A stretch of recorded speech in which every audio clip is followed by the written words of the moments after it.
بسم اللہ الرحمن الرحیم الحمدللہ الذی جعلنا من المتمسکین بولایت امیر المؤمنین علی بن ابی طالب علیہ السلام اللہم ایک نعبد و ایک نستعین الصلاۃ والسلام بالتحیۃ والاکرام علی اشرف الانبیاء والمرسلین وأولادہ الطیبین الطاہرین المعصومین ثم الصلاۃ والسلام علی الصدیقۃ المبارکہ الرازیۃ المرضیہ عالمۃ غیر معلمہ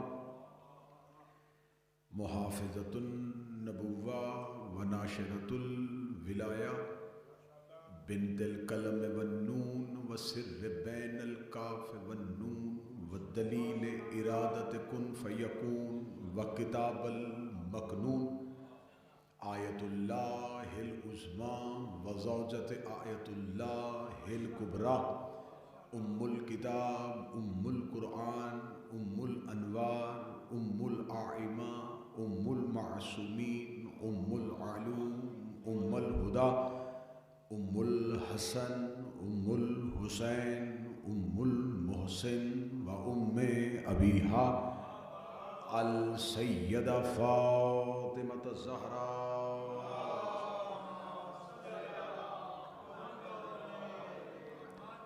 ولعن اللہ تعالی علی اعدائہم اجمعین بسم اللہ الرحمن الرحیم انا فتحنا لک فتحا مبین صلوات اللہ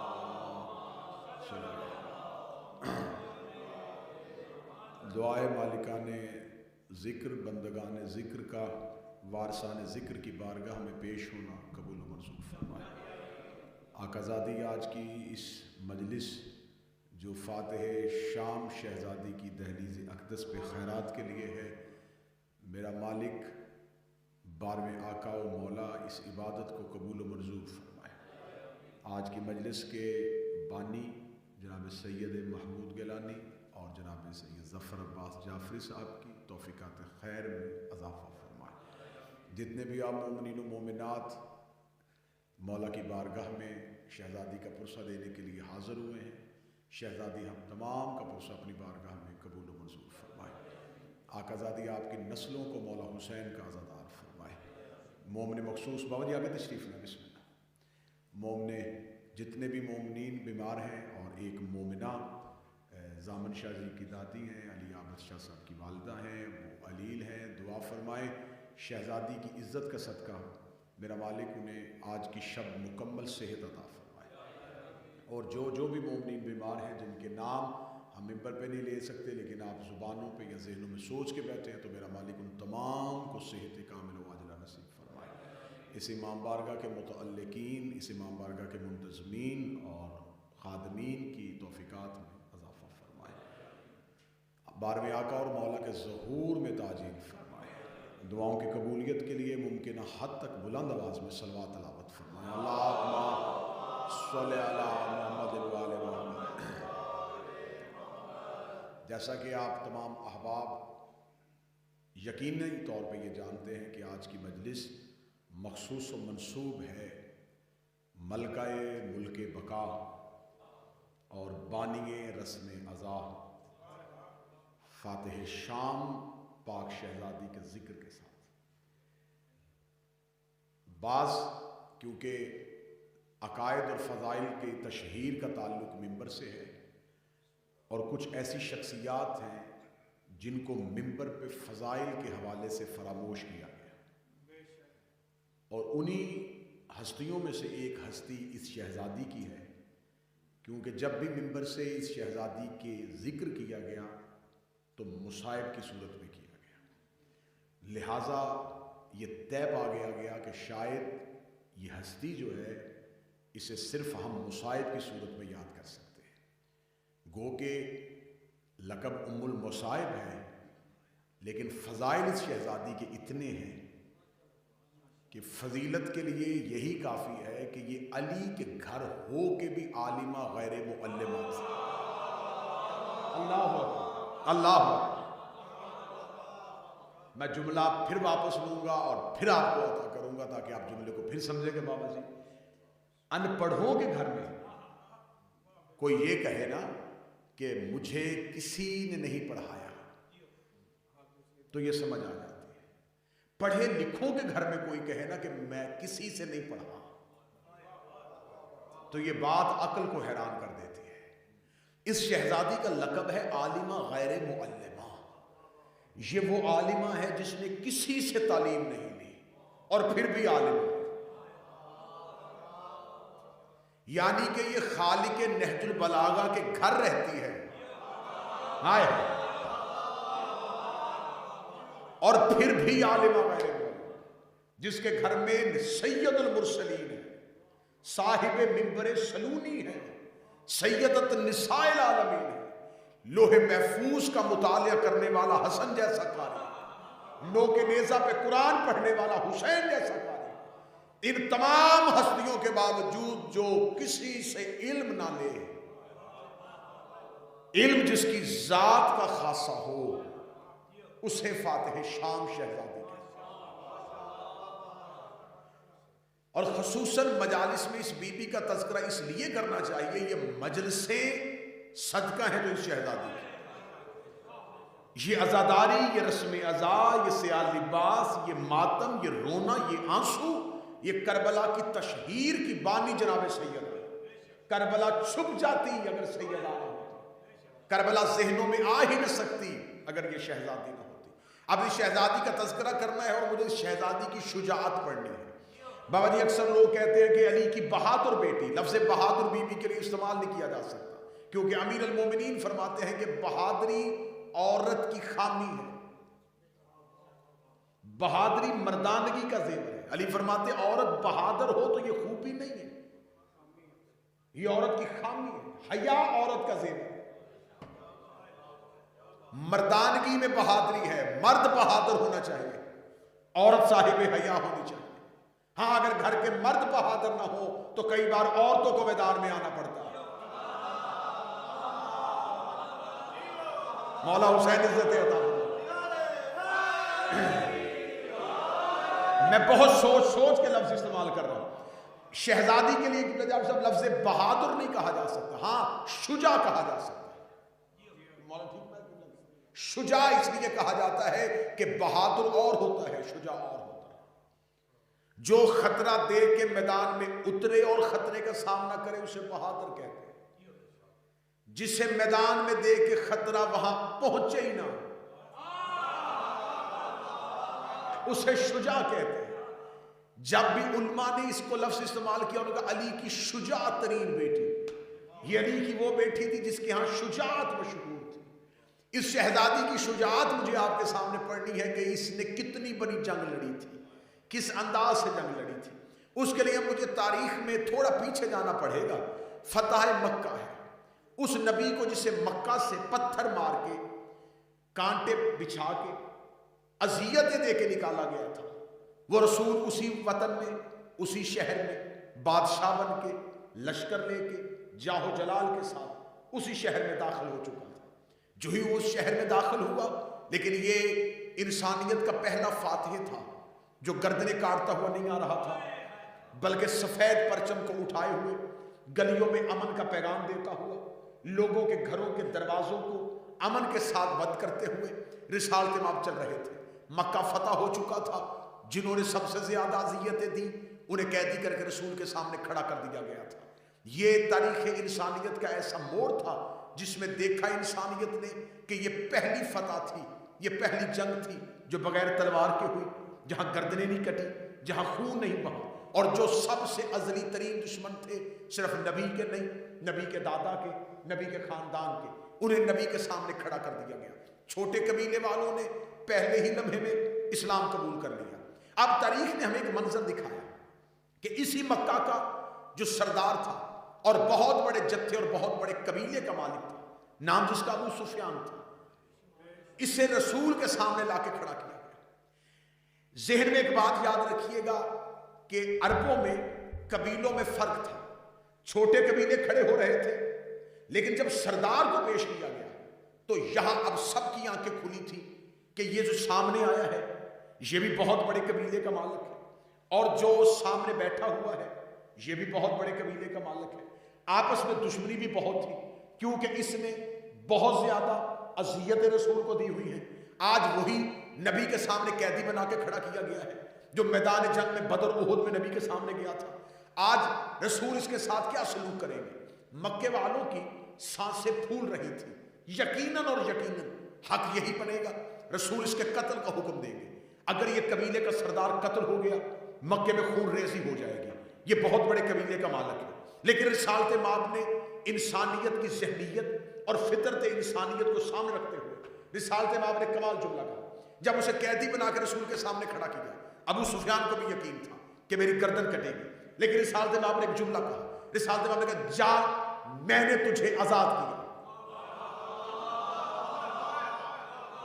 بابا جی آپ دعا فرمائیں گے، میں شہزادی کی شجاعت پڑھنے لگا. جا میں نے تجھے آزاد کیا. اب دکھنے میں یہ جملہ بڑا اچھا تھا، کہنے میں یہ جملہ بڑا اچھا تھا کہ رحمت للعالمین نے اسے آزاد کر دیا، لیکن یہ اس ابو سفیان کے لیے بہت بڑی اذیت تھی. یہ بہت بڑی موت تھی کہ جس کو سب سے زیادہ اذیت دی ہے اس کے قبضے میں بھی تھا، وہ گردن بھی کاٹ سکتا تھا، لیکن اس نے یہ جملہ کہا جا میں نے تجھے آزاد کیا. یہ رسالت مآب کا لہجہ ابو سفیان ساری زندگی نہ بھولا. وہ بعد میں بھی کہا کرتا تھا کاش اس دن عبداللہ کا بیٹا مجھے قتل کر دیتا، یہ ذہنی اذیت نہ دیتا، یہ ذہنی تکلیف نہ دیتا.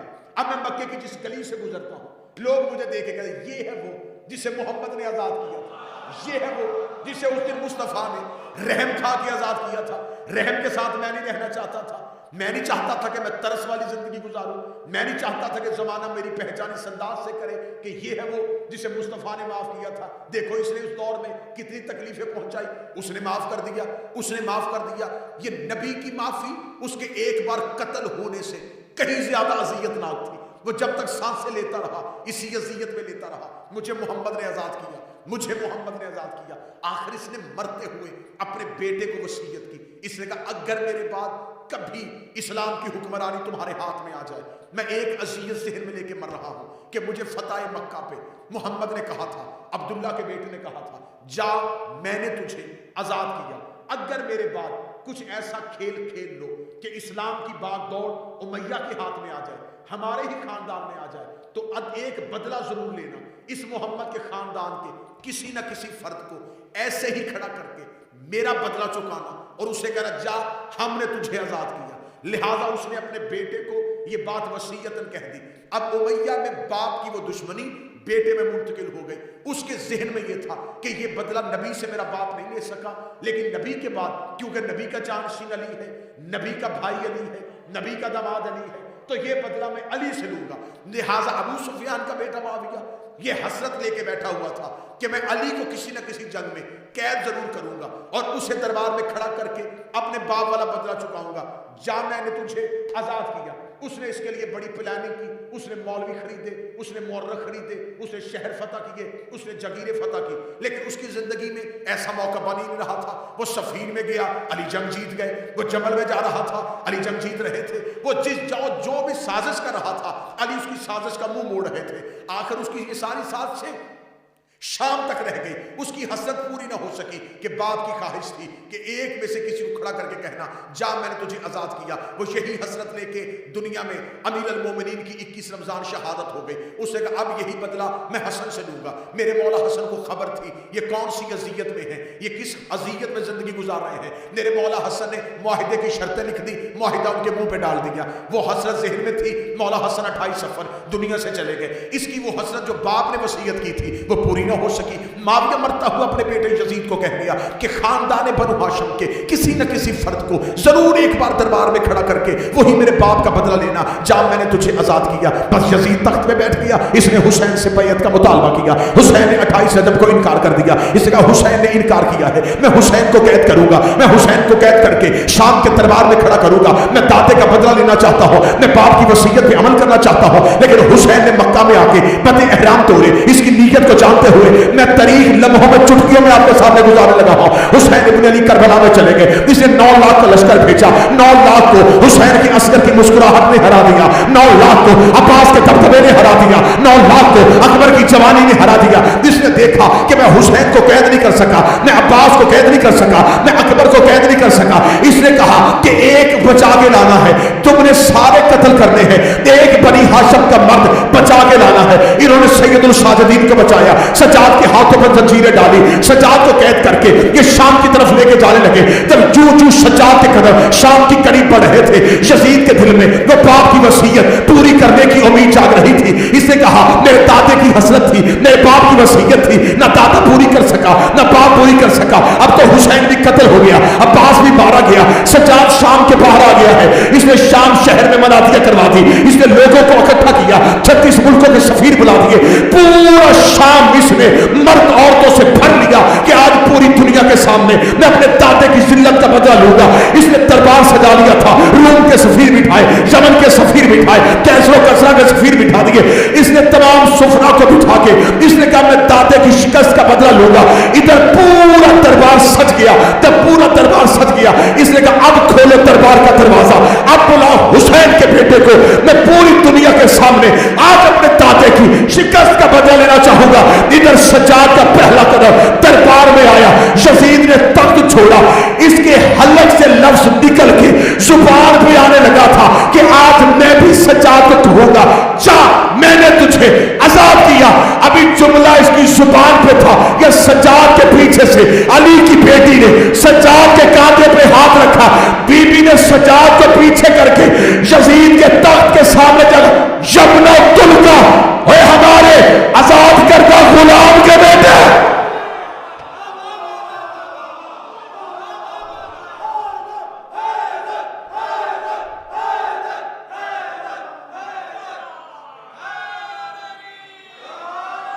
اے ہمارے آزاد کر رہا ہے,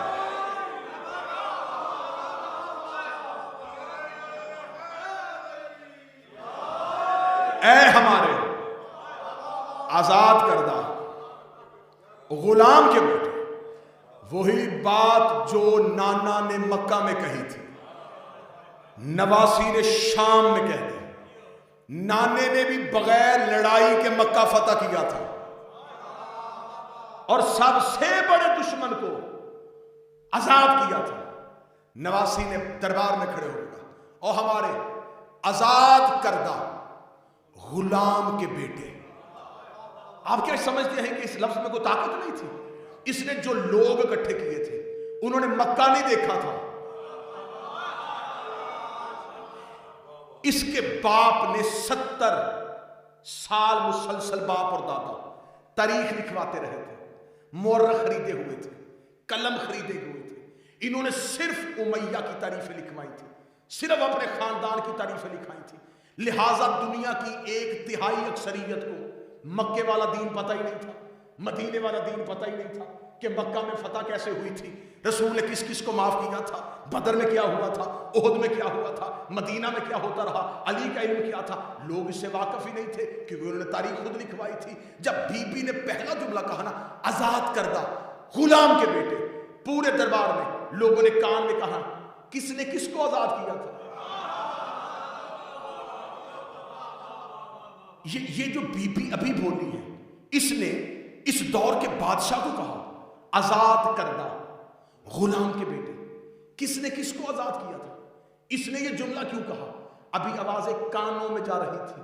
یا علی کی بیٹی اس کے تخت کے سامنے کھڑی تھی, بی بی نے کہا میں بتاتی ہوں ہم نے کس کس کو آزاد کیا تھا. یہ کہنے کے بعد بی بی کہتی اب تو بولے گا یا میں بولوں. یہ کہنے کے بعد شہزادی نے کہا ذرا پڑھ اپنے خاندان کا شجرہ. میں پڑھتی ہوں اپنے خاندان کا شجرہ. اتنا کہنا تھا, اس نے فوراً اونچی آواز میں لوگوں کو بٹھانے کے بعد کہا دیکھو میں تمہیں بتاتا ہوں یہ کیوں کہہ رہی ہے. اس لیے معاذاللہ یہ جملے تھے اس کے دربار میں. اس نے کہا اس لیے کہ اس کا نانا جادوگر تھا, اس نے مکہ میں جادو کے ذریعے اپنا منوا لیا تھا. اس دور کے لوگوں کے پاس وسائل نہیں تھے, وہ اس کے سامنے بول نہیں سکے. آج میرے پاس تخت ہے, آج میرے پاس تاج ہے، یہ تخت بھی مجھے اللہ کا دیا ہوا ہے، یہ تاج بھی مجھے اللہ کا دیا ہوا ہے۔ حسین ہمارے اختیار کو نہیں مانتا تھا، اگر حسین ہمارے دیے ہوئے اختیار کو مان لیتا ہم کبھی بھی حسین کو قتل نہ کرتے۔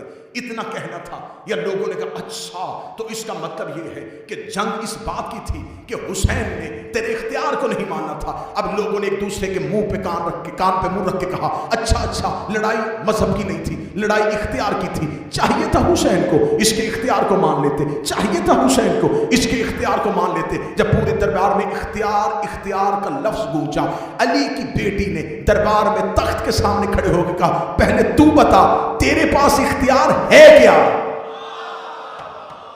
جو سیدہ زینب سننے آئے ہو، پوری مجلس سیدہ زینب پہ سنو، تو بتا تیرے پاس اختیار ہے کیا؟ بی بی نے یہ کہہ کے اسے جواب کا موقع دیا، اس نے کہا سن بنت علی، میرے پاس کیا اختیار ہے؟ دمشق میرے پاس، بصرہ میرے پاس، کوفہ میرے پاس۔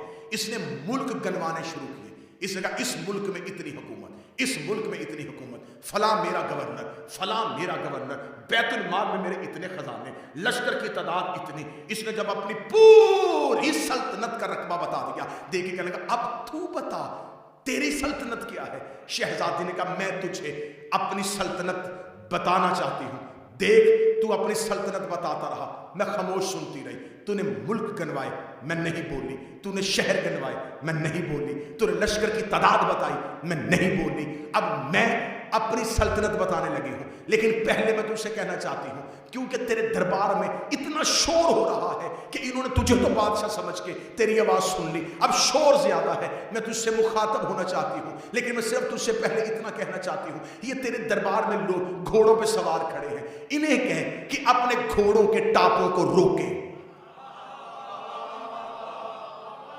کیونکہ فطرت ہے گھوڑے کی کہ گھوڑا اگر کھڑا ہو تو کبھی بھی اپنے چار پاؤں پہ کھڑا نہیں ہوتا۔ اگر گھوڑا کھڑا ہو تو فطرت ہے گھوڑے کی، وہ اپنے پاؤں کو بار بار زمین پہ مارتا ہے۔ بیبی کہ یہ بار بار پاؤں زمین پہ مار رہے ہیں، انہیں کوئی ان کے پاؤں روکے۔ اچھا چل گھوڑے نہ روک، یہ تیرے دربار کے باہر اونٹ کھڑے، اونٹوں کی گردنوں میں گھنٹیاں ہیں، اور اونٹ کی فطرت ہے کہ اونٹ اپنی گردن کو ساکت نہیں رکھتا، وہ اپنی گردن کو ہلاتا ہے، ہلانے کے ساتھ گھنٹی ہلتی ہے۔ بی بی نے کہا ان گھنٹیوں کا شور ہو رہا ہے، اونٹوں سے کہے اپنی گردنوں کو روکے۔ اتنا کہنا تھا، یزید نے، ملعون نے کہکا مارا، کہکا مار کے کہنے لگا کیا کہہ رہی ہے علی کی بیٹی؟ کبھی گھوڑا بھی انسان کے کہنے پہ سن روکتا؟ سلطنت بتا رہا تھا نا، کبھی گھوڑے نے بھی انسان کے کہنے پہ اپنے سم روکے ہیں، کبھی اونٹ نے بھی کسی کے کہنے پہ اپنی گردن روکی ہے۔ بی بی نے کہا یہ جو تیرے دربار کے اوپر بڑے بڑے روشن دان ہیں، ان میں سے تیز ہوا گزر رہی ہے، ہوا کا شور آ رہا ہے، تھوڑی دیر ہوا روک۔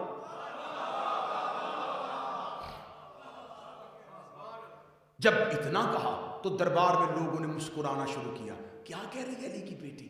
کبھی کہہ رہی ہے ہوا روک، کبھی کہہ رہی ہے اونٹوں کے سم روک، کبھی کہہ رہی ہے اونٹوں کی گردنیں روک اور گھوڑوں کے سم روک۔ یہ سب کچھ انسان کیسے کر سکتا ہے؟ یہ تو نہیں ہو سکتا۔ جب پورے دربار میں اتنا رش اور کہکوں کی آوازیں، مسکرانے کی آوازیں، ایک دوسرے کے کانوں میں منہ رکھ کے بولنے کی آوازیں، یزید دیکھ رہا تھا کہ اب تو سب مذاق اڑا رہے ہیں، سب سمجھ رہے ہیں کہ علی کی بیٹی جو کہہ رہی ہے ایسا تو ہو ہی نہیں سکتا۔ اتنا کہنا تھا، اچانک بی بی کے لہجے میں علی والا لہجہ آیا۔ بی بی نے کہا اسکو چپ۔ یہ آپ نے منبر پہ پہلی بار مجھ سے تو نہیں سنا نا کہ بی بی باپ کے لہجے میں بولی تھی، یہ آپ نے ساری زندگی سنا ماؤں کی گوشت سے کہ علی کی بیٹی بازار شام میں باپ کے لہجے میں بولی تھی۔ ایک سطر نوکر کہنے لگا ہے علی کا لہجہ دو ہی ہستیوں نے مانگا، یا معراج میں توحید نے مانگا یا شام میں زینب نے مانگا ہے، یا معراج میں اللہ علی کے لہجے میں بولا تھا یا شام میں زینب علی کے لہجے میں بولی ہے۔ اب دونوں میں سے ایک بات مان، یا پردے میں زینب بول رہی تھی یا بازار میں توحید بول۔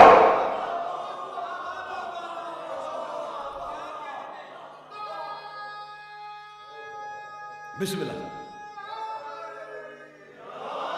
بولی، بابا کے لہجے میں. اب میں جملہ نہیں کہوں گا کہ بیٹی باپ کے لہجے میں بول رہی تھی، علی زینب کے سراپا میں بول رہے تھے. اس کو خاموش، اتنا کہنا تھا. جس اونٹ کی گردن دائیں گئی تھی وہاں سے نہ ہلی، جس گھوڑے نے پاؤں اٹھایا تھا اسے رکھا نہیں. یقین کیجئے کتابیں کہتی جس گھوڑے کے نتھنے سے سانس نکلی تھی اسے دوسرے نتھنے سے کھینچی نہیں. جس کے دل کی دھڑکن چلی تھی وہی کی وہی رک گئی. دربار میں جس مرد کی آنکھ اٹھی تھی اٹھی رہ گئی، جس کی جھکی تھی جھکی رہ گئی، جس کا ہاتھ اوپر تھا اوپر رہ گئی. پورے دربار میں ایسا منظر ہو گیا کہ لوگوں کے دلوں کی دھڑکنیں کانوں میں سنائی دینے کی آواز بھی آ سکتی تھی.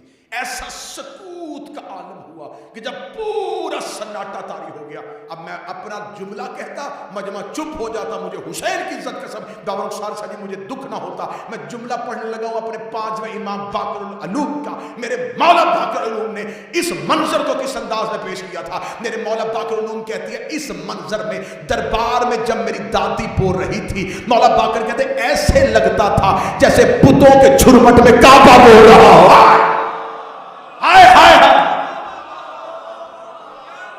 مولا باقر کہتے ہیں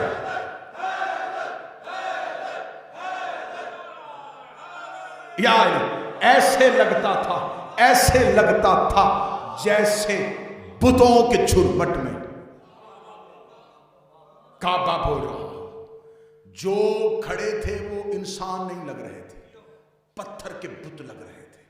ایسے تھا کہ پورا دربار پتھر کا ہو گیا. حیوان ساکن، ہوا جو نکلی ہے جو دربار کے وسط میں وہ وسط میں، جو روشندان میں وہ روشندان میں.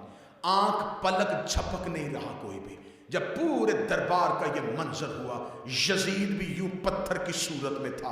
علی کی بیٹی نے ایک دفعہ پورے دربار کا یہ منظر دیکھا. وہ جو لاکھوں اکٹھے کیے ہوئے تھے، وہ جو ہزاروں اکٹھے کیے ہوئے تھے، وہ جنہیں درہم و دینار دے کے بلایا ہوا تھا، نہ وہ اپنی مرضی سے ہاتھ اٹھا سکتے تھے، نہ وہ اپنی مرضی سے پاؤں اٹھا سکتے تھے، نہ وہ اپنی مرضی سے سانس لے سکتے تھے. علی کی بیٹی نے مسکراتے ہوئے چہرے کے ساتھ جب پورے دربار کا یہ منظر دیکھا، شہزادی تخت کے سامنے گئی. شہزادی نے ہاتھ کا اشارہ کیا.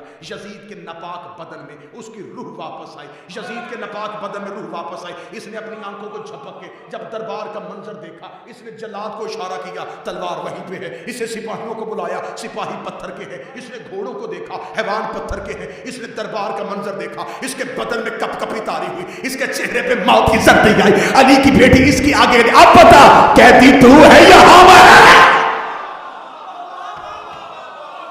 اب بتا کہتی تو ہے یا ہم؟ اب بتا کہاں ہے تیرا اختیار؟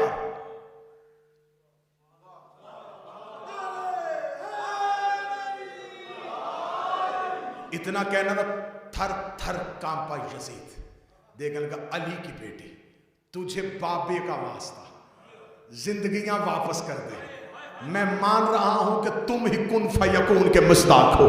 میں مانتا ہوں تو ہی اولی الامر ہے. میں مانتا ہوں تم ہی امور قدرت کے کارساز ہو. ہماری زندگیاں ہمیں واپس پلٹا. جب یزید نے بھیک میں علی کی بیٹی سے زندگی مانگی، بی بی کہتی ہے اب لوگوں کو بتا کہ تیرے دادے کو ہم نے آزاد کیا تھا یا تو نے ہمیں آزاد کیا.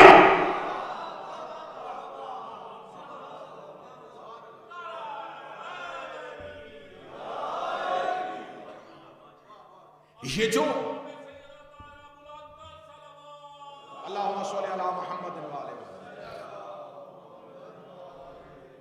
جب بی بی مدینہ سے چلی تھی نا، تو یہ ذہن میں رکھنا میری قوم کے نوجوانوں اور ماتمیوں، ٹھیک ہے کہنے کے لیے یہی لفظ استعمال ہوگا، بہن بھائی کے ساتھ جا رہی تھی، کہنے کے لیے یہی لفظ، حقیقت میں لفظ یہ نہیں ہے. محافظہ امامت کے ساتھ جا رہی تھی.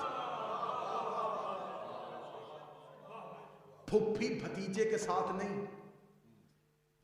اس گھر میں رشتے صرف پہچان ہمیں دکھانے کے لیے، پھپھی بھتیجے کے ساتھ نہیں. امینہ امامت کے ساتھ، محافظہ امامت کے ساتھ. کون ہے علی کی بیٹی؟